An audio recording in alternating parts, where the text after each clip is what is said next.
Welcome to the Further Light Podcast, brought to you and presented by Wisconsin Freemasonry, helping you accomplish your Masonic goals through education and more light. And now, I introduce to you Brother Chris Ludke.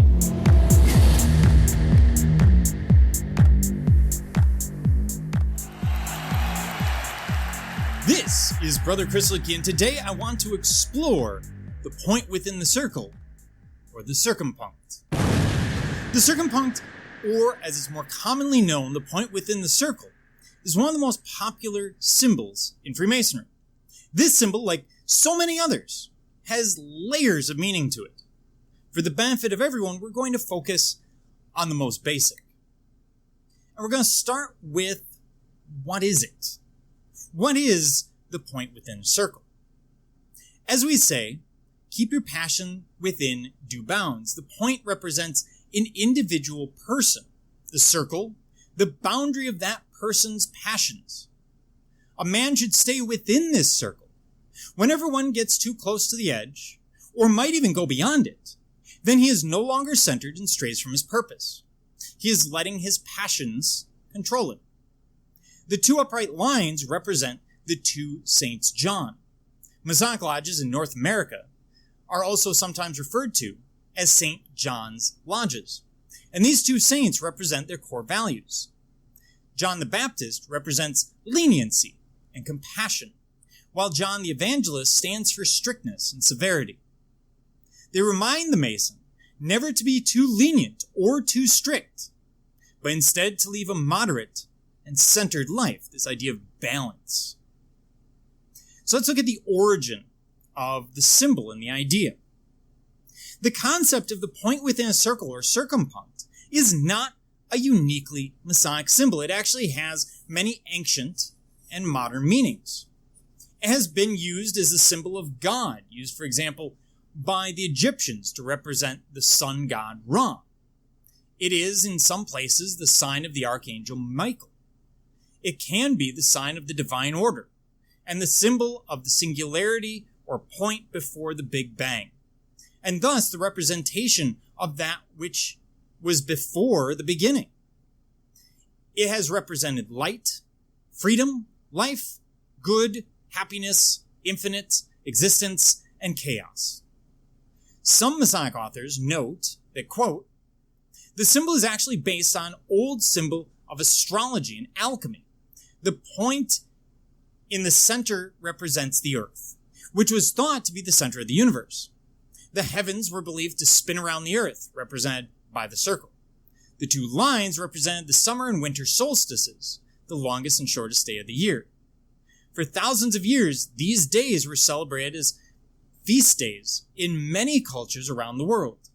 And they were especially important in farming societies because they were the astronomical methods of determining planting seasons. The point within a circle also has represented the alchemist's attempt to produce gold from lead, which is metaphorical. It should never be understood as actually producing gold from lead, but rather of perfecting oneself into gold, which is similar to the sun. It doesn't oxidize. It symbolizes the perfection of deity, which is similar to the idea of turning the rough ashlar into the perfect ashlar, or making good men better.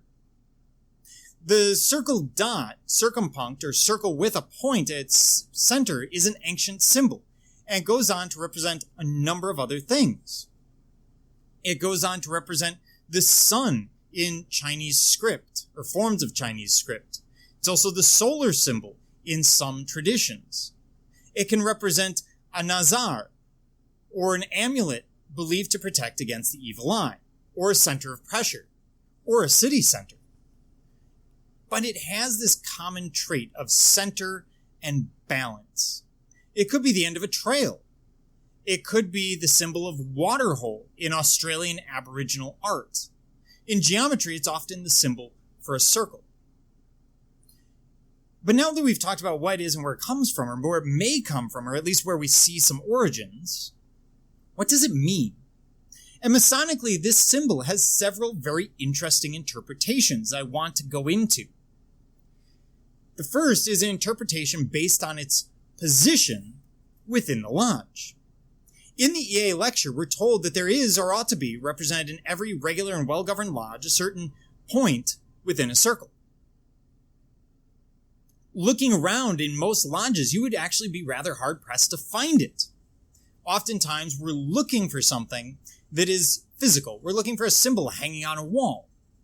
The truth is, the symbol is there for every degree. We simply can't see it, just as one cannot fully perceive the size and form of a forest when you're standing in the middle of it.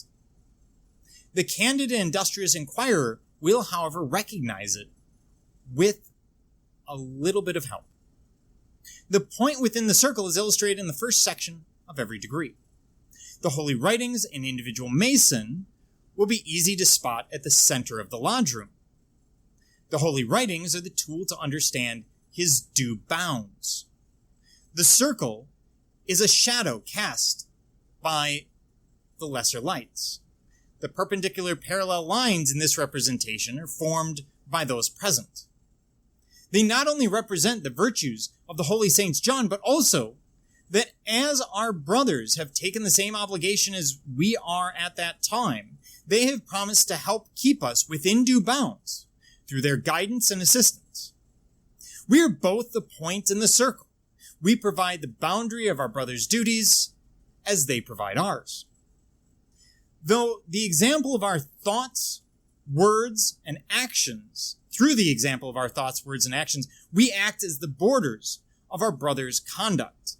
All of this is done under the guidance of the volume of sacred law. This is a powerful idea. It means we all play a role in helping take good men and make them better.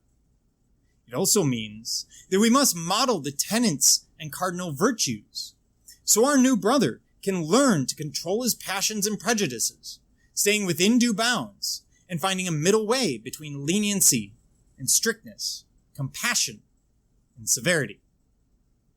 Now there's another common interpretation, that of proving the square. Now the cathedral builders had plumb and square and level and 24-inch gauge to measure and lay out their work. The square, the level, and the plumb were made of wood, or cord, or weight, or wood alone. However, when wood is applied to stone, it will wear fairly quickly. The metal used to fasten the two arms, for example, of the square, would rust and perhaps bend or break. Naturally, the squares were not indefinitely square. They're going to wear, they're going to open up, the angle will change. So they had to be constantly checked. Some standard had to be adopted by which this could be compared, so that when operative mason squares were tried by this method, they could not materially err.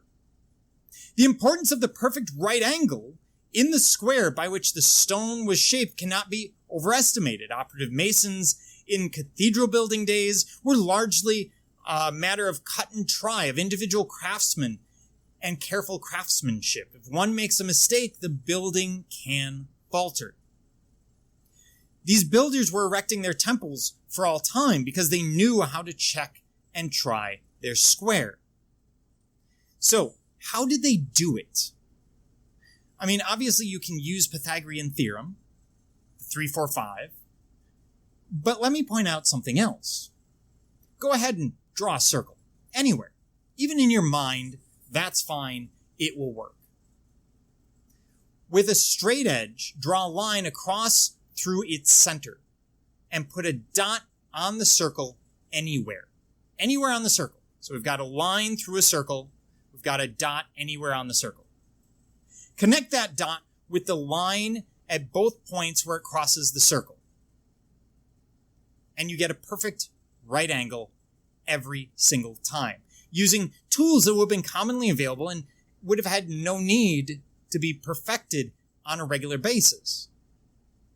Draw the circle of what size you will. Place the dot anywhere on the circumference. If the lines from the dot meet that horizontal line crossing the circle, they will always form a right angle. This was the operative mason's great secret, knowing how to try the square. It was by this means that he tested the wooden tools of the fellowcraft. So it was impossible, either for their tools or for their work, to materially err. The circumpunct becomes a symbol by which we square our square of virtue. The circumpunct representing morality. The circumpunct is thus a way to prove our square of virtue, a way of going back and rechecking our moral tools. Then there's the idea of universal morality. Freemasonry is the embodiment of mankind's universal morals and values, which have one common feature. They are life-protecting or life-enhancing for all mankind, not just one portion of humanity. We calibrate our moral compasses by judging whether our actions are logical and psychologically healthy, not just for us, but for all of mankind. Our actions are our ethics. If we filter out thoughts and subsequent actions through the lens of right and wrong, and then if our actions are in accord with these universal ethical and moral values, we are doing what is right. What you have is the circumpunct symbolizing that filter of morality. In this case, through the extremes of the Holy Saints John and the guidance of the volume of sacred law or holy writings. Then we have the idea of balance, and this is laid out by Hodap, who writes Freemasonry for Dummies. And he suggests that the point within a circle is the individual Mason who seeks to strike a balance between his zeal, as represented by John the Baptist, and his compassion, as represented by John the Evangelist. And he calls this balance a graphic representation of consciousness.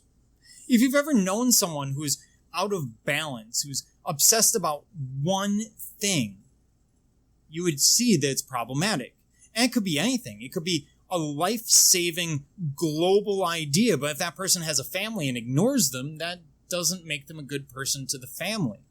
You need to have balance. And in this case, the circumpunct, with that point balanced in the center of a circle, balanced in every one of the possible directions, becomes a symbol for the balance that we need to apply in life. Then we have the idea of divinity. Some argue that the point within the circle represents our individual soul. And the grace, love, and forgiveness of deity are the constructs of the circle, which know no beginning or end, but rather are a continuation of a flawless, complete oneness, the symbol representing the grace, love, and forgiveness of deity. Our soul occupies the position as a point within the circle, where we are surrounded by the grace, love, and forgiveness of the Supreme Architect of the universe. We do not know when the hands of time will chime that magic hour, but if we apply the teachings found in the volume of sacred law and remain within the two parallel lines, our time will be well spent.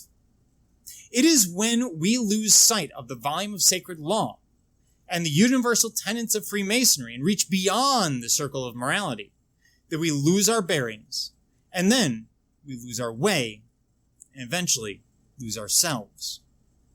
Again, this idea that divinity is all around us, that we are in the center, and as long as we stay within those bounds, we will always be seen as a moral person.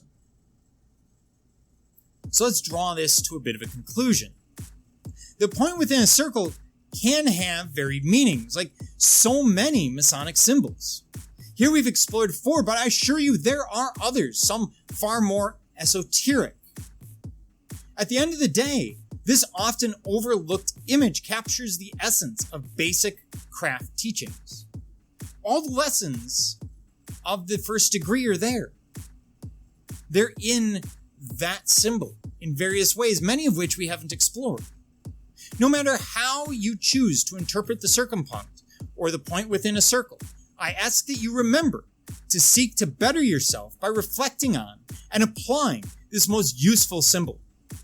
Sometimes the simplest forms can hide incredible wisdom and amazing depth.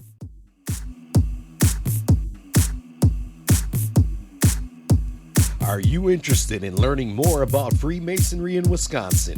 Visit wisconsinmasons.org. That's wimasons.org. Learn more about Freemasonry and access more educational content and further light.